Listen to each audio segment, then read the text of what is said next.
നമസ്കാരം. പാക്കത്ത് കാട്ടാനയുടെ ആക്രമണത്തിൽ കൊല്ലപ്പെട്ട പോളിൻ്റെ ഭാര്യ ഷാലി പോളാണ് ഇന്ന് മുഖാമുഖത്തിൽ എന്നോടൊപ്പം.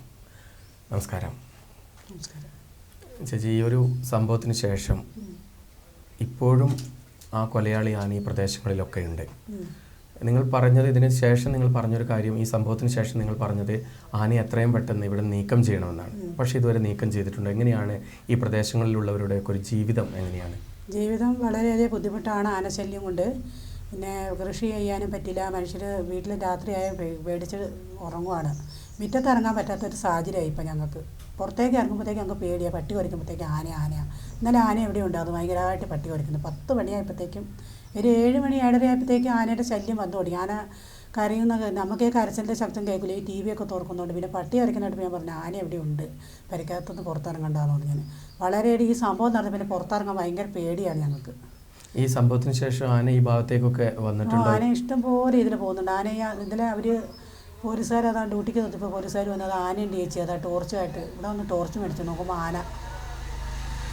ആനയുടെ ഭയങ്കര ശല്യമാണ്. ഞങ്ങൾക്ക് ഒരു തരത്തിലും കൃഷി ചെയ്യാനും പറ്റില്ല, ജീവിക്കാനും പറ്റില്ല. ജീവിതമാർഗത്തിനായിട്ട് പോയതാണ്. അന്നാണ് ഇങ്ങനെ സംഭവിച്ചത്. 8:15 പോയി കാണുന്നത്. പിന്നെ കാണുന്നത് ആന ചവിട്ടിയതാണെന്ന് ഞങ്ങൾ അറിയുന്നില്ല. ഞങ്ങൾ അറിയുന്നത് തലകറക്കം വന്നിട്ടാണ് ഹോസ്പിറ്റലിൽ കൊണ്ടുപോയിരുന്നത്. ചെറിയൊരു തലകറക്കമാണ്.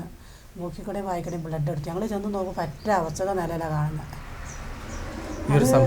ശരിക്കും ചികിത്സ കിട്ടാത്തതുകൊണ്ടാണ് ഞങ്ങൾ പറയുന്നത് മരണപ്പെട്ടെന്നാണ് പറയുന്നത്. അതായത് ഈ വയനാട് മെഡിക്കൽ കോളേജിന്റെ ഒരു അനാസ്ഥയാണെന്ന് നിങ്ങൾ ഇപ്പോഴും പറയുന്നത്? ഞാൻ ഇപ്പോഴും പറയുന്നത്. നോട്ടെ, ഇനി ആർക്കും ഈ ഗതി വരരുത്. ഒരമ്മയും കുഞ്ഞും ഒരു കുടുംബവും ഇങ്ങനെ കരയരുത്. അത് മാത്രമാണ് ഞങ്ങൾക്ക്. എങ്ങനെയാണ് നിങ്ങൾ ഈ ഒരു ഇത്തരത്തിലൊരു ചികിത്സ ലഭിച്ചിട്ടില്ല എന്ന് പറയുന്നത്? എന്തുകൊണ്ടാണെന്ന് വെച്ചാൽ അവിടെ കൊണ്ടുപോയിട്ട് 9:05 അവിടെ എത്തിച്ചതെന്ന് പറയുന്നുണ്ട്. മണിക്കൂറോളം അവിടെ കിടന്നിട്ട് 1 മണിക്കാണ് മോള് മൊബൈൽ എടുത്ത് നോക്കിയപ്പോൾ 1 മണിക്കാണ് ആംബുലൻസ് അവിടെ നിന്ന് വിട്ടതെന്നാണ് പറഞ്ഞത്. അവിടെ ഒരു ശരിക്കും പറഞ്ഞ ഒരു രോഗിനെ കൊണ്ടുവന്ന് കോഴിക്കോടേക്ക് എത്തിക്കാൻ ഒരു ആംബുലൻസ് വരെ ആസ്പത്രിയിലില്ല. ബത്തേരിയിൽ നിന്ന് ആംബുലൻസ് വന്നിട്ടാണ് കൊണ്ടുപോയത്. ഈ ഒരു സംഭവത്തിന് ശേഷം ഇവിടെ രാഹുൽ ഗാന്ധി MP വന്നു, കേരളത്തിലെ 3 മന്ത്രിമാർ വന്നു, കേന്ദ്രമന്ത്രി വന്നു, ഗവർണറൊക്കെ വന്നു. അവരോട് നിങ്ങൾ ഈ ഒരു വയനാട്ടുകാരുടെ ഈ ഒരു ചികിത്സാ രംഗത്ത് നേരിടുന്ന ഈ പ്രശ്നങ്ങൾ ഇത് അവരുടെ മുമ്പിൽ നിങ്ങൾ ധരിപ്പിച്ചോ? ഞങ്ങൾ പറഞ്ഞു, എന്തിനാണോ മെഡിക്കൽ കോളേജിൽ നിന്ന് പേരിട്ട് വെറുതെ താലൂക്ക് ആസ്പത്രിയിൽ നിന്ന് ഇട്ട പേര് പോരെന്ന് ഞങ്ങൾ ചോദിച്ചു. ശൈലജ ടീച്ചർ വന്നു, അവരോടൊക്കെ അങ്ങനെ പറഞ്ഞത്. എന്താണ് അവരുടെയൊക്കെ ഒരു അഭിപ്രായം? പറഞ്ഞാൽ അത് ശരിക്കും ഇതായി വരുന്നുള്ളൂ മോളെ എന്ന് എന്നോട് പറഞ്ഞു ശൈലജ ടീച്ചർ. വരുന്നവരൊക്കെ അങ്ങനെ പറഞ്ഞു. മന്ത്രിമാരോട് പറഞ്ഞപ്പോൾ അവരോടും പറഞ്ഞു അത് ശരിക്കും ഇതായാലും അതിനുള്ള ഇതില്ലാത്ത ചികിത്സ കിട്ടാനുള്ള ഇതില്ലാത്തതുകൊണ്ട് അവർ കോഴിക്കോടിന് അയച്ചേ പോലും. ഈ ഒരു സംഭവത്തിന് ശേഷം നിങ്ങൾക്ക് സർക്കാർ 50 ലക്ഷം രൂപ വാഗ്ദാനം ചെയ്തിരുന്നു. അതിൽ എത്ര രൂപ കിട്ടി? അതിൽ 50 ലക്ഷം എന്ന് പറയുന്നുണ്ട്. പക്ഷേ ഞങ്ങൾക്ക് 10 ലക്ഷം രൂപയാണ് കിട്ടിയിട്ടുള്ളൂ. അതിൻ്റെ ചെക്കാണ് കിട്ടിയിട്ടുള്ളത്. അല്ലാതെ പിന്നെ സ്റ്റാഫിൻ്റെ വക ഇതിൻ്റെ ഫോറസ്റ്റിൻ്റെ വകയൊന്നും നമുക്ക് കിട്ടിയിട്ടില്ല. ഈ ഒരു സംഭവത്തിന് ശേഷം ഫോറസ്റ്റ് അധികൃതർ DFO ഉൾപ്പെടെയുള്ളവരൊക്കെ ഇവിടെ വരികയും നിങ്ങളോട് അക്കാര്യങ്ങളൊക്കെ എന്താണ് സംഭവിച്ചത് അങ്ങനെയൊക്കെ വിശദീകരിക്കുകയൊക്കെ ചെയ്തിരുന്നു? ഫോറസ്റ്റ് അവരിവിടെ വന്നാറ്, DFO വന്നാറ് 2-3 പ്രാവശ്യം. ആ സാരല്ല ഇങ്ങനെ പെട്ടുപോയി, മരണം സംഭവിച്ചു പോയി എന്ന് പറഞ്ഞത്. ഞങ്ങളത് രക്ഷിക്കാനാണ് കൊണ്ടുപോയത് എന്ന് പറഞ്ഞു എന്നോട്. പക്ഷെ രക്ഷിക്കാനായില്ല. ചവിട്ടി കൂട്ടി ആന നെഞ്ചെല്ലാം പൊട്ടിച്ച് നെഞ്ചിൻ്റെ ഉള്ളിലേക്ക് വാരിയൽ കയറിപ്പോയി എന്നാണ് ഞങ്ങൾ അറിഞ്ഞത്. അവിടെ ഒരു ഡോക്ടർ, ഞങ്ങളെ അറിയുന്ന ഒരു ഡോക്ടറുടെ ട്രെയിനിങ് വന്ന ഡോക്ടർ പറഞ്ഞു എന്ന് പറഞ്ഞാൽ ഞങ്ങളുടെ ആൾക്കാരോട് വിളിച്ച് കാര്യം പോക്കാണ് എന്ന് പറഞ്ഞു. അപ്പോഴാണ് അവരെല്ലാവരും കാറെടുത്ത് വണ്ടിയുള്ളവരൊക്കെ വണ്ടി എടുത്ത് വേഗം ഇവിടെ എത്തിയപ്പോഴത്തേക്കും അവരെ പോലും കാണിച്ചില്ല. എന്നാൽ പിന്നെ ഇങ്ങനെ പോകുന്നുണ്ടെങ്കിൽ വരുന്ന ആൾക്കാരെ അവർക്ക് കാണിച്ചൂടെ? എന്തുകൊണ്ട് അവർ കാണിച്ചില്ല? നിങ്ങൾ ചോദിച്ചിരുന്നു അവരോട്? അവരോട് ചോദിച്ചു, ഇങ്ങനെ പോകുന്നുണ്ട്. ഞാൻ ചോദിച്ചു, ഇവിടെ വന്നപ്പോൾ ചോദിച്ചു, പിന്നെ DFനോട് ചോദിച്ചു, ഇങ്ങനെ പോകുന്നുണ്ടായിരുന്നെങ്കിൽ നിങ്ങൾക്ക് ഞങ്ങളെയൊക്കെ കാണിക്കാം. ഞങ്ങൾ അവിടെ മെമ്പറോട് വരെ ചോദിച്ചു. മെമ്പർ പറഞ്ഞു അന്നേരം അത് പറയാൻ പറ്റിയൊരു സാഹചര്യമല്ല എന്ന്. ഈ സാമ്പത്തികവുമായി ബന്ധപ്പെട്ട് നിങ്ങൾക്ക് ഇപ്പോൾ ഒരു ചെറിയൊരു വീടാണുള്ളത്, മകൾ SSLC പഠിക്കുന്നു, അവരുടെ പഠനകാര്യം നോക്കണം, വീടിൻ്റെ നിർമ്മാണമാണെങ്കിൽ പൂർത്തീകരിച്ചിട്ടില്ല. ഇപ്പം കുറഞ്ഞ തുകയാണ് നിങ്ങൾക്ക് കിട്ടിയത്. എന്താണ് ഈ ഒരു അവസരത്തിൽ പറയാനുള്ളത്? ഈ ഒരു അവസരത്തിൽ പറയാനുള്ളത്, ഞങ്ങൾക്ക് വീട് നന്നായിട്ട് കിട്ടണം, മോളുടെ വിദ്യാഭ്യാസം അത് രാഹുൽ ഗാന്ധി ഏറ്റെടുത്തിട്ടുണ്ടെന്നാണ്, സർക്കാരല്ലേ ഏറ്റെടുത്തിട്ടുണ്ടെന്നാണ് ഞങ്ങളോട് പറയുന്നത്. പക്ഷേ ഇന്ന് പറഞ്ഞു എന്ന് ഓർത്ത് നാളെ അത് ചെയ്തോ ചെയ്യില്ല എന്ന് നമുക്ക് പറയാൻ പറ്റില്ലല്ലോ. അങ്ങനെയുള്ള സാഹചര്യത്തിൽ ഇരിക്കണേ.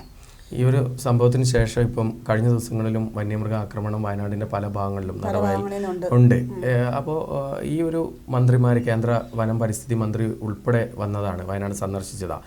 ഈ ഒരു വിഷയത്തിൽ പഴയതിൽ നിന്നും അവസ്ഥ മാറണമെന്ന് ചിന്തിക്കുന്നവരാണ് വയനാട്ടുകാർ. കാരണം പുറത്തിറങ്ങാൻ പകൽ സമയത്ത് പോലും അവർക്ക് പുറത്തിറങ്ങാൻ പറ്റാത്തൊരു അവസ്ഥയാണ് നിലവിലുള്ളത്. ഈ ഒരു അവസരത്തിൽ എന്താണ് പറയാനുള്ളത്? ഇപ്പം മന്ത്രിമാർ വന്നു, ഗവർണർ വന്നു, MP വന്നു, ഇവരോടൊക്കെ നിങ്ങൾ വയനാടിൻ്റെയും നിങ്ങളുടെ ഈ ഒരു പ്രദേശത്തിൻ്റെയൊക്കെ അവസ്ഥ നിങ്ങൾ ധരിപ്പിച്ചിട്ടുണ്ടാവും. അവരോടൊക്കെ പറഞ്ഞിട്ട് അതിൽ നിങ്ങൾ എന്താണ് ഇപ്പോൾ കരുതുന്നത്? ഒരു മാറ്റം വരുമെന്ന് നിങ്ങൾ പ്രതീക്ഷിക്കുന്നുണ്ടോ? മാറ്റം വരുന്നത് ആനയ്ക്ക് ഭക്ഷണമില്ല, വെള്ളമില്ല. അതുകൊണ്ട് ആനയ്ക്ക് കാട്ടിലൊന്നും തീറ്റയില്ലാത്തതുകൊണ്ടാണ് ആന ഈ പിന്നെ വീടുകളിലേക്ക് പറമ്പുകളിലേക്ക് ശല്യം ചെയ്ത് വന്ന് മൃഗങ്ങളെ ഉപദ്രവിക്കുന്നു, മനുഷ്യരെ ഉപദ്രവിക്കുന്നു. മൃഗങ്ങളെ വരെ ഇന്നാളെ ആന ഇതിൽ പോയി എന്ന് പറഞ്ഞു. അപ്പോൾ അത് ഈ കിടാവ് കരഞ്ഞു. അപ്പോൾ ഞാൻ പറഞ്ഞു ഇതെന്താ പോലെ ആന അങ്ങനെ ഇതിൽ പോയിട്ടുണ്ടോ? ഇവിടെ ഉറക്കത്തിൽ കിടന്നുകൊണ്ട് പറഞ്ഞു. അപ്പോൾ നോക്കുമ്പോൾ പിറ്റേ ദിവസം പറയുന്ന ആന ഈ പറമ്പിൽ കൂടെ പോയിന്ന്. ഇങ്ങനെയൊക്കെയായി എങ്ങനെ ജീവിക്കും? ഞങ്ങൾക്കിപ്പോൾ പറയാനുള്ളത് ഞങ്ങളെ വയറ് കഴിയാനായിട്ട്, ഞങ്ങളെ ജീവിതം കഴിയാനായിട്ട് ചേട്ടൻ പോയതാണ് പണിയെടുക്കുക. അല്ലാതെ കാട്ടിൽ പോയി നിന്നിട്ട് ഞങ്ങൾ സഹായം ചോദിക്കുന്നതല്ല. ജോലിക്ക് പോയിട്ട് സംഭവിച്ച ഒപ്പിട്ട് ഡ്യൂട്ടിക്ക് വന്ന് അവിടെ നിന്ന് വരുന്ന വണ്ടി കുറുവ അടച്ചിട്ടേക്കുമായിരുന്നു. ടൂറിസ്റ്റുകളെ കയറ്റുന്നില്ല. അപ്പോൾ അത് കയറ്റി വിടാതെ വണ്ടി മടക്കി വിടാനായിട്ട് ചേട്ടൻ അവിടെ വന്ന് നിന്നപ്പോഴത്തേക്കാണ് ഇങ്ങനെ സംഭവിച്ചത്. അതിപ്പം വീണു 2 പ്രാവശ്യം, ഒന്ന് വീണു, പിന്നെ എണീറ്റപ്പോഴത്തേക്കും പിന്നെ പറ്റ അവസ്ഥ അവിടെ വീണു എന്നാണ് പറയുന്നത്. ചേട്ടൻ ശരിക്കും പറയുന്ന ടി വിയിലൊക്കെ ഉണ്ടായിരുന്നു, ഞാൻ ആന ചവിട്ടി, നെഞ്ചിനെ ചവിട്ടി എന്നൊക്കെ, ചവിട്ടി പൊട്ടി എന്നൊക്കെ പറഞ്ഞു ചേട്ടൻ പറയുന്നുണ്ടായിരുന്നു എന്നാണ് പറഞ്ഞു. എല്ലാവരും ചാനൽ കണ്ടവർ പറഞ്ഞു. പക്ഷെ ഞങ്ങളന്ന് ആ സമയത്ത് ഇവിടെ ടി വി തുറന്നിട്ടില്ല. ടി വി കൂട്ടിയിട്ട് മോള് പഠിക്കുന്ന സമയമാണ്. അപ്പോൾ ഞാൻ എനിക്കാണെങ്കിൽ ഒരു സുഖമില്ലാത്ത ആളെ വയറുവേദനയായിട്ട് ഞാനിവിടെ കിടക്കുമ്പോഴാണ് ഒരു സ്റ്റാഫ് വന്ന് ബെല്ലടിച്ച് പറഞ്ഞു ഇങ്ങനെ പോളിനിങ്ങനെ തല കറങ്ങിയിട്ടുണ്ട്, വായിക്കടയും മൂക്കിക്കടയും ബ്ലഡ് എടുത്തിട്ടുണ്ട്, അതുകൊണ്ട് ആശുപത്രിയിൽ എത്തിക്കുന്നു. അപ്പോഴത്തേക്ക് ഞങ്ങൾക്ക് പേടിയായി, ഇനി BP കുറഞ്ഞാണോ എന്താണെന്ന്. ചെന്ന് കാണുമ്പോഴാണ് ആന ചവിട്ടിയതാണ്. ചോരയെ നമുക്കൊരു കാഴ്ചപ്പാട് കുറേ ഞങ്ങൾ കയറ്റി വിടാൻ പറഞ്ഞു. ഞങ്ങൾ കയറ്റി വിട്ടില്ല. DF വന്ന് കുറച്ച് നേരം കഴിഞ്ഞ് പറഞ്ഞു അമ്മയും കുഞ്ഞിനെ കാണിച്ചേക്കാം, ഇന്ന് കാണിച്ചേരേന്ന് പറഞ്ഞു. അപ്പോൾ അതിന് 11 മണിക്ക് കൊണ്ടുപോകുമെന്ന് പറഞ്ഞു. 11 മണിക്ക് കൊണ്ടുപോയില്ല, 12 മണിക്കും കൊണ്ടുപോയില്ല. അവർ ഇവിടെ നോക്കട്ടെ, ഒരു ഓപ്പറേഷൻ ചെയ്യണമെന്ന് പറഞ്ഞു. അവരൊരു ഓപ്പറേഷനും ചെയ്തിട്ടില്ല. ലാസ്റ്റ് 1 മണിക്കാണ് ഞങ്ങളെ മുന്നേ പറഞ്ഞു വിട്ടു കാറിന് കോഴിക്കോടേക്ക്. ഞങ്ങളോട് പറഞ്ഞു നിങ്ങളാ കൂടെ വരണ്ട, നിങ്ങൾ പിന്നെ ആംബുലൻസിൽ വരണ്ട. ആംബുലൻസിൽ ഹെലികോപ്റ്ററൊക്കെ വന്നിരുന്നു, വന്നിട്ടില്ല. മാനന്തവാടി വന്നിരുന്നു, ഹെലികോപ്റ്റർ വന്നിരുന്നു അല്ലേ? പക്ഷെ അതിൽ കിടത്തി കൊണ്ടുപോകാനുള്ള ഒരു സൗകര്യം ഇല്ലാത്തത് കൊണ്ടാണ് ആംബുലൻസിൽ തന്നെ കൊണ്ടുപോയത്. പക്ഷെ എന്തായാലും വണ്ടി സൗകര്യങ്ങളൊക്കെ വരാൻ താമസിച്ചു. 1 മണിയായി. ആ ഒരു പരാതി നിങ്ങൾക്ക് ഇപ്പോഴും ഉണ്ട്? ആ ഒരു പരാതി ഞങ്ങൾക്ക് എപ്പോഴും ഉണ്ട്. ഇങ്ങനെ ഒരാൾക്കും ഒരു അമ്മയും കുഞ്ഞിനും ഒരു മനുഷ്യർക്കും ഇങ്ങനെ വരരുത് ഈ വയനാട്ടിലല്ല ഏത് സ്ഥലത്തും. ഞങ്ങളതാ പറയുന്നത്. ഈ ഒരു സംഭവത്തിന് ശേഷം ഞാൻ പറഞ്ഞതുപോലെ തന്നെ ഇപ്പം കേന്ദ്രമന്ത്രി വന്നു, കേരളത്തിലെ മന്ത്രിമാർ, ഇവരെല്ലാവരും തന്നെ നിങ്ങളുടെ വീടൊക്കെ സന്ദർശിച്ചതാണ്. ഈ ഒരു വിഷയത്തിന് മാറ്റം ഉണ്ടാവുമെന്ന് നിങ്ങൾ ഏതെങ്കിലും തരത്തിൽ പ്രതീക്ഷിക്കുന്നു? ഞങ്ങൾ പ്രതീക്ഷിക്കുന്നു മാറ്റം ഉണ്ടാവുമായിരിക്കും എന്ന് ചോദിച്ചു. അപ്പോൾ പിന്നെ ഇനിയിപ്പോൾ ഇന്ന് പറയണ വാക്കായിരിക്കില്ലല്ലോ നാളെ പറയണതൊന്നും പറയാൻ പറ്റില്ലല്ലോ. അങ്ങനെയാണ് ഞങ്ങൾ പ്രതീക്ഷിച്ചിരിക്കുന്നത്. കിട്ടുമെന്നുള്ള പ്രതീക്ഷയുണ്ട്. എന്താണ് മോളുടെ ഒരു പഠനവും വിദ്യാഭ്യാസം, മോളുടെ ഭാവി, മോൾക്ക് ഒരു നല്ലൊരു ജോലിയായി പഠിക്കണമെന്ന് ആഗ്രഹമുണ്ട്. ഒരുമാതിരി പഠിക്കുന്ന കുട്ടിയാണ് നല്ലോണം. അങ്ങനെ അവൾക്ക് എന്ത് അവളുടെ പപ്പ ചെയ്തു കൊടുക്കുന്നോ ആ കാര്യം സർക്കാർ ഏറ്റെടുത്ത് ചെയ്തു കൊടുക്കണം. അവളെ പഠനം, പിന്നെ കുടുംബ ചെലവ്, പിന്നെ എനിക്കൊരു സുഖമില്ലാത്ത ആളാണ്, എനിക്ക് എന്തെങ്കിലും ഒരു ജോലി. അല്ല, താങ്കൾക്ക് ജോലി പറഞ്ഞിരുന്നു സർക്കാരിന്റെ ഏത് ജോലിയാണ് നിങ്ങൾ എങ്ങനെയാണ് ഉദ്ദേശിക്കുന്നത്? എന്ത് തരം ജോലിയാണ് ഉദ്ദേശിക്കുന്നത്? ഞാൻ ഉദ്ദേശിക്കുന്നത് ഒരു ഗവൺമെൻറ് സർക്കാർ ഓഫീസിൽ എന്തെങ്കിലും ചെറിയൊരു ജോലി, ഒരു പിയൂണായിട്ടോ ഒരു അടിച്ചു വാരാനോ എന്തെങ്കിലും ഒരു ജോലി. അപ്പോൾ എനിക്കധികം വിദ്യാഭ്യാസം ഇല്ല. പഠിത്തം ഉണ്ടെങ്കിൽ എനിക്ക് അത്ര ഒരു ഇതില്ലായിരുന്നു. പഠിത്തം കുറവായതുകൊണ്ട് എനിക്ക് വളരെ ടെൻഷനുണ്ട്. ഈ വനം വകുപ്പിലൊക്കെ ഉള്ള ഒരു ജോലി നിങ്ങൾ ആഗ്രഹിക്കുന്നുണ്ടോ? വനം വകുപ്പിൽ ഞങ്ങൾക്ക് മറ്റേ കുറുവാദ്വീപിലെ ജോലി വേണ്ട, അത് വേണ്ടാന്ന് ഞാൻ പറഞ്ഞിട്ടുണ്ട്. അത് പിന്നെ റേഞ്ചറൊക്കെ പറഞ്ഞു ചേട്ടൻ്റെ ഭാഗം ഇപ്പോൾ ചേച്ചിക്ക് കൊടുത്തേക്കാന്നൊക്കെ പറഞ്ഞു സ്റ്റാഫുകൾ പറയുന്നത്. പക്ഷേ എനിക്ക് ആ ജോലി വേണ്ട. എന്തുകൊണ്ടാണ് വേണ്ടാത്ത? എനിക്ക് പേടിയാണ്, ആനയുടെ ശല്യം കൂടുതലാണ്, അതുകൊണ്ട് എനിക്ക് വേണ്ടാത്ത. എനിക്ക് കാട്ടിക്കൂടെ നടക്കാൻ പറ്റില്ല, പേടിയാണ്. എനിക്ക് ഒരു മോളുണ്ടല്ലോ, മോളെ നോക്കി കൊണ്ടുപോണ്ടേ ഞാൻ. അപ്പോൾ ഒരു ടെൻഷനാണ്. എനിക്ക് ആ ജോലി യാതൊരു കാരണവശാലും കാട്ടിലെ ജോലി എനിക്ക് വേണ്ട. വേറെ എവിടെയെങ്കിലും എന്തെങ്കിലും ജോലി കിട്ടിയാൽ എനിക്ക് ജോലി വേണം. ഇനി എന്താണ് ഭാവിയിലെ ഇനിയുള്ള ഒരു പരിപാടികൾ എന്തൊക്കെയാണ്? ഇനിയിപ്പോൾ പരിപാടികൾ, രാഹുൽ ഗാന്ധി പദ്ധതി പാസ്സായിട്ടുണ്ട്. ഈ പെര എത്രയും വേഗം നമ്മളോട് ഇവിടുന്ന് മാറി താഴെ വീട് എവിടെയെങ്കിലും എടുത്തിട്ട് മാറി സാധനങ്ങളെല്ലാം മാറ്റി കൊടുക്കണം. അപ്പോൾ പണി ഇവിടെ തുടങ്ങുന്നുണ്ടെന്ന് പറഞ്ഞു വേഗം തന്നെ. അപ്പോൾ പിന്നെ നമുക്ക് ചേട്ടൻ്റെ 40 ആകുമ്പോഴത്തേക്കും അതിന് ചടങ്ങുണ്ട്, അപ്പോൾ ചെയ്യണം. 30-ന് വലിയ പരിപാടിയില്ല, 40-ന് വീട് കുതാശ ചെയ്യണം. അപ്പോൾ ഞാൻ മെമ്പറോട് പറ്റേണ്ടത് അത്രയും വേഗത്തിനുള്ളിലെ പണി വേഗം കഴിച്ച് ചെയ്യണം. അത്ര പറയാനുള്ളൂ. എനിക്കൊരു സുഖമില്ല. വയറുവേദനയായിട്ട് വയറ്റിൽ കിഡ്നി ഭാഗത്ത് കല്ലിൻ്റെ മൂത്രത്തിൽ സിങ്ങിൻ്റെ ഭാഗത്ത് വിഷമമാണ്. അപ്പോൾ അത് വലിപ്പം വയ്ക്കുമെന്ന് എല്ലാവരും പറഞ്ഞു. വലിപ്പം വയ്ക്കണതിന് മുമ്പ് വേഗം തന്നെ എനിക്കതുകൊണ്ട് മാനന്തവാടി മെഡിക്കൽ കോളേജിൽ പോകാൻ പേടിയാണ്. ഈ സംഭവത്തിന് ശേഷം ഇപ്പോൾ കൊച്ചു പറയുന്നത് രാവിലെ പറഞ്ഞു പപ്പ ഇങ്ങനെ മരണപ്പെട്ടു പോയി, അതുകൊണ്ട് അമ്മ ഇനി അവിടെ പോയി കാണിക്കണ്ടെന്ന് പറഞ്ഞു എന്നോട്. അപ്പം ഞങ്ങളിങ്ങനെ ഈ പരാതി പറഞ്ഞുകൊണ്ട് എല്ലായിടത്തും കിട്ടി. അതും ഡോക്ടർമാർക്കൊരു ദേഷ്യമായില്ല. ഞങ്ങളൊരു കുടുംബമല്ലേ പറഞ്ഞത്, ഭർത്താവ് മരണപ്പെട്ട് പോയേച്ചത് ഞങ്ങളത് പറഞ്ഞു വെച്ച് പിന്നെ അത് നമ്മളെ അത് ശരിക്കും നോക്കുമോ? കോഴിക്കോട് എത്തിയിട്ട് എങ്ങനെയായിരുന്നു? കോഴിക്കോട് എത്തിയിട്ട് ഞങ്ങളെ കയറ്റിയില്ല. 3:45 ഞങ്ങളവിടെ എത്തിയപ്പോൾ. അതിന് മുമ്പ് ഇവരെത്തി എന്ന് പറയുന്നത്. ഞങ്ങൾ എത്തിക്കഴിഞ്ഞ് ഞാൻ ചോദിച്ചു ഇങ്ങനെ അഡ്രസ്സും സ്ഥലമൊക്കെ പറഞ്ഞു ഞങ്ങൾക്ക് കയറണം എന്ന് പറഞ്ഞു അത്യാഹിത ഭാഗത്ത്.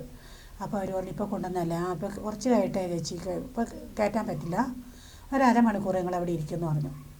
അപ്പോൾ ഞാൻ ബാത്റൂമിലൊക്കെ പോയി വന്ന് ഞാൻ അവിടെ ഇരുന്ന് കഴിഞ്ഞ് പിന്നെ ഞാൻ പറഞ്ഞു എനിക്ക് നമ്മുടെ കുടുംബത്തിൽ കൊച്ചമ്മ അനിയത്തീൻ്റെ മോനുണ്ടായിരുന്നു, അമ്മയുടെ അനിയത്തിയുടെ മോൻ. അപ്പോൾ അവനാണ് കൂടെ ഉണ്ടായിരുന്നത്, അവനും മൂത്ത പെങ്ങളുടെ കെട്ടിയവനും. പിന്നെ ഫോറസ്റ്റുകാരൊക്കെ ഉണ്ടായിരുന്നു. ഫോറസ്റ്റുകാർ പുറത്തേക്ക് ഇറങ്ങി വന്നില്ല. അപ്പോൾ എനിക്ക് തോന്നി ഇതെന്തോ പറ്റിയിട്ടുണ്ടെന്ന്. അപ്പോൾ ഞാനവിടെ കരച്ചിലിട്ടു. കരച്ചിലിട്ടപ്പോൾ സെക്യൂരിറ്റി സാറ് പറഞ്ഞു അവിടെ ഇരിക്കേ, അവിടെ ആശുപത്രിയിലെ ജോലിക്കാരെല്ലാം അവിടെ വന്ന് അവിടെ ഇരിക്കേ, കുഴപ്പമില്ല ചേച്ചി അവിടെ ഇരിക്കും, ഇപ്പോൾ കാണിച്ചു തരൂ, കാണിക്കാം, നമുക്ക് കയറാട്ടോ എന്ന് പറഞ്ഞു. ഞാനവിടെ ഇരുന്നു കഴിഞ്ഞിട്ടും നമ്മുടെ കുടുംബത്തിലുള്ളവർ പുറത്തേക്ക് ഇറങ്ങി വന്നു. പുറത്തേക്ക് ഇറങ്ങി വളരെ ഒരു ബുദ്ധിമുട്ട് വിഷമത്തോടെ അവർ ഇറങ്ങി വരുന്നത്. അപ്പം ഞാൻ ചോദിച്ചു എന്താടാ വിഷമം, എന്താടാ ചേട്ടായിക്ക് എങ്ങനെ ഉണ്ടടാ, എന്താടാ പറഞ്ഞത് ചേട്ടായി എന്ന് ചോദിച്ചു. അപ്പോൾ ഇവനൊന്നും മിണ്ടിയില്ല. അപ്പം പറഞ്ഞു ചേച്ചി അവിടെ ഇരിക്കുക, ചേച്ചി വെള്ളമൊക്കെ കുടിക്കുക, എന്നിട്ട് ചേച്ചി വീട്ടിൽ പോകണമെന്ന് പറഞ്ഞു എന്നോട്. അപ്പോൾ ഞാൻ പറഞ്ഞു എന്തുകൊണ്ട് നീ എന്നോട് വീട്ടിൽ പോകാൻ പറയണേ, ഞാൻ ചേട്ടായി ഇല്ലാതെ പോകില്ലടാ വീട്ടിലേക്ക് എന്ന് പറഞ്ഞു. നമ്മുടെ അനിയനാ, ചേട്ടത്തി എനിക്ക് മക്കളാണ്, വീട്ടിൽ ഞാൻ പോകില്ല വീട്ടിലേക്ക് എന്ന് പറഞ്ഞു. ഞാൻ അവിടെ നിന്ന് കരഞ്ഞു. അതിനെപ്പറ്റുന്ന ആൾക്കാരൊക്കെ കൂടി ചേച്ചി പോയാൽ പറ്റുള്ളൂ എന്ന് പറഞ്ഞ് കയ്യെ പിടിച്ച് എന്നെ വണ്ടിയിലേക്ക് കൊണ്ടുവന്ന് സ്റ്റാഫിൻ്റെ വണ്ടിയിൽ കയറ്റി എന്നെ വിട്ടു കഴിഞ്ഞപ്പം അതിപ്പോൾ ഞാൻ സെക്യൂരിറ്റി സാറിനോട് എന്താ പ്രശ്നം പറഞ്ഞില്ല, എന്താ അങ്ങോട്ട് കയറ്റാത്തതെന്ന് വെച്ചു. ഒരൊറ്റ ഫോറസ്റ്റുകാരെ പുറത്തേക്ക് ഇറങ്ങിയിട്ടില്ല. പോലീസുകാരെല്ലാം അവിടെ നിറഞ്ഞു. ചേച്ചി കുഴപ്പമില്ല ചേച്ചി അവിടെ ഇരിക്കും, ചേച്ചി വീട്ടിൽ പോകും. ചേച്ചി ഏത് വണ്ടിക്കാണ് വന്നതെന്ന് ചോദിച്ചു. ആംബുലൻസിനാണെന്ന് ഇല്ല എന്ന് പറഞ്ഞു. ഞാൻ പറഞ്ഞു ഞാൻ സ്റ്റാഫിൻ്റെ ഒരു കാറിനാണ് വന്നത്, പിന്നെ എന്നാ സംഭവിച്ചു അവിടെ നിന്ന് വന്നതാണെന്ന് പറഞ്ഞു. അപ്പോഴത്തേക്ക് അവിടെ എല്ലാം ജനങ്ങളെല്ലാം കൂടി ഒന്ന് വേഗം തന്നെ വണ്ടി കയറ്റിവിട്ട് ഞങ്ങൾ ഇങ്ങോട്ട് പോന്നു കഴിഞ്ഞ് ഇവിടെ ഇപ്പോൾ എല്ലാവരും വിളിക്കുന്നുണ്ട്. ഞാൻ എൻ്റെ അപ്പച്ചൻ കൂടെ ഉണ്ടായിരുന്നു. ഇനി ഇവരെല്ലാവരും വിളിക്കുന്നു. അപ്പോൾ സ്റ്റാഫിന് വരെ മനസ്സിലായില്ല ഇങ്ങനെ ചേട്ടൻ പോയെന്നുള്ള. അവനും കൂടെ കാറിലുണ്ടായിരുന്നവർക്ക് അത്ര മനസ്സിലായില്ല. നിങ്ങൾ നേരെ ഹോസ്പിറ്റലിൽ നിന്ന് വീട്ടിലേക്ക് വരും? ആ വീട്ടിലേക്ക് നേരെ ഇങ്ങോട്ട് പോന്നു. എന്നെ ഇങ്ങോട്ട് കൊണ്ടുവന്നാക്കി. ഇവിടെ 6:30 ഒരു 7 മണി എന്തായാലും ഇരുട്ടായി ഇവിടെ എത്തിയപ്പോൾ. അപ്പോൾ ഇവിടുന്ന് പലരും ഞങ്ങളുടെ ആൾക്കാരെല്ലാവരും വണ്ടി എടുത്ത് അങ്ങോട്ട് വന്നപ്പോൾ പാതി വഴി എത്തിയപ്പോൾ ഞാൻ അപ്പച്ചൻ പറഞ്ഞു ആൾ പോയി. അപ്പോൾ ഞാൻ കാറിൻ്റെ അവിടെ നിന്ന് ഞാൻ പറഞ്ഞു ഞാൻ വീട്ടിലേക്ക് പോകുന്നില്ല, ചേട്ടായി പോയ സ്ഥിതിക്ക് ഞാൻ പോകണം. ഞാൻ ഇവനോട് കുറുവക്കാരോട് പറഞ്ഞു പോളട്ടം പോയി മോനെ, ഞാൻ ഇനി അങ്ങോട്ടില്ല. അപ്പോൾ അതുകൊണ്ട് ഞാൻ ഏതെങ്കിലും ഞാൻ പോകുക. എന്നെ ചന്ദ്രൻ എല്ലാവരും പറഞ്ഞു കൊച്ചുണ്ടെന്ന്, ചേച്ചി ഒരു കൊച്ചില്ല, കൊച്ചിനെ നോക്കണ്ടെന്ന് ചോദിച്ചു. അപ്പോൾ അങ്ങനെ പിന്നെ ഞാൻ സമാധാനമൊന്നും എനിക്ക് കിട്ടിയില്ല. ശരീരം ആകെ തളർന്ന പോലെ. ഇപ്പം ഇത്രയും 2 ദിവസമായിട്ട് ഇങ്ങനെ എണീറ്റൊന്നും, എന്നാലും അങ്ങനെ ഒരു ഭക്ഷണം കഴിക്കാനൊന്നും പറ്റുന്നില്ല. ഇപ്പം ഒന്നും കഴിച്ചിട്ടില്ല. ഓക്കെ. ഈ ഒരു സംഭവത്തിന് ശേഷം വലിയ രീതിയിലുള്ള ഒരു പ്രതിഷേധമാണ് പുൽപ്പള്ളിയിൽ നടങ്ങിയിട്ടുള്ളത്. എങ്ങനെയാണ് ആ ഒരു പ്രതിഷേധം നിങ്ങൾ എങ്ങനെയാണ് കണ്ടത്? അവർ കണ്ടത് വളരെയധികം ബുദ്ധിമുട്ടില്ല. എന്താണെന്ന് വെച്ചാൽ അവരെല്ലാവരും പറഞ്ഞു നമ്മുടെ ഒരു കുടുംബമാണല്ലോ പോയ എൻ്റെ ജീവിതമാർഗം. എന്തായാലും ഞങ്ങൾക്ക് ഞാനിങ്ങനെ വിചാരിക്കുന്നത് ചെറിയൊരു സംഭവം വെച്ചിട്ടാണ് ഞാൻ എങ്ങനെ തെണ്ടിട്ടെങ്ങനെ ഞാൻ ചിരിച്ചെടുത്ത്. എനിക്കൊരാളായിട്ട് സന്ധ്യയാകുമ്പോൾ എനിക്ക് അണ്ടിക്കൂട്ടിനായിട്ട് പുറത്തിറങ്ങി കിടക്കുമ്പോൾ എനിക്ക് ധൈര്യം ഉണ്ടായിരുന്നു. ഇപ്പോൾ എനിക്ക് ധൈര്യമില്ല. വീട്ടിലകത്ത് ആൾ കിടക്കണമെന്നുള്ള സന്ധ്യയാകുമ്പോൾ എനിക്ക് പകലിങ്ങനെ ആൾക്കാർ വന്നു പോകും. എൻ്റെ ടെൻഷൻ കുറച്ചൊക്കെ ഒരു മാറും. രാത്രിയാകുമ്പോൾ വീണ്ടും തുടങ്ങും. ഉറക്കമില്ല. 12 കാലമായി. നിങ്ങൾക്ക് എന്താണ് അവസാനമായിട്ട് സർക്കാരിനോട് എന്താണ് ആവശ്യപ്പെട്ടത്? സർക്കാരിനോട് ആവശ്യപ്പെട്ട് എനിക്ക് എൻ്റെ മോളുടെ വിദ്യാഭ്യാസം, പിന്നെ എൻ്റെ കുടുംബത്തെ ചിലവ്, പിന്നെ എനിക്കൊരു ജോലി വേണം, പിന്നെ ഈ പെരയുടെ പണിയെല്ലാം തീർത്ത് തന്നെ. എന്തായാലും ഈ സഹായം കിട്ടിയോണ്ട് ആളെ തിരിച്ചു കിട്ടൂലല്ലോ, ആ ഒരു വിഷമാണ് എനിക്ക്. ഞങ്ങൾക്ക് ആളെ തന്നെയായിരുന്നു വേണ്ടത്, ഞങ്ങൾക്ക് സഹായമല്ലായിരുന്നു. എന്തായാലും വളരെയധികം നന്ദി. എത്രയും വലിയ സങ്കടത്തോടെ ഞാൻ പറയുന്നത്. ഒരു ഭക്ഷണം കഴിക്കാൻ ഇനി അകത്തേക്ക് കയറുമ്പോൾ ഞാൻ ഓർക്കും എന്നെ വന്ന് വിളിക്കും.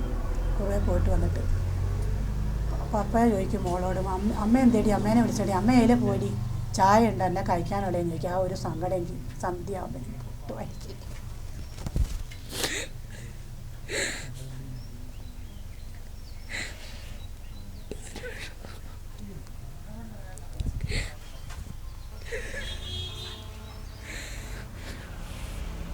എന്തായാലും സർക്കാർ അടിയന്തരമായി തന്നെ ഇവർക്ക് വേണ്ട ധനസഹായങ്ങൾ എത്തിക്കേണ്ടതുണ്ട്. ഒപ്പം തന്നെ ഇവരുടെ വീടിൻ്റെ അവസ്ഥ, മകളുടെ വിദ്യാഭ്യാസം, എല്ലാ കാര്യത്തിലും സർക്കാരിൻ്റെ ഭാഗത്തു നിന്നും ശക്തമായ നടപടികൾ സ്വീകരിക്കേണ്ടതുണ്ട്. നമസ്കാരം.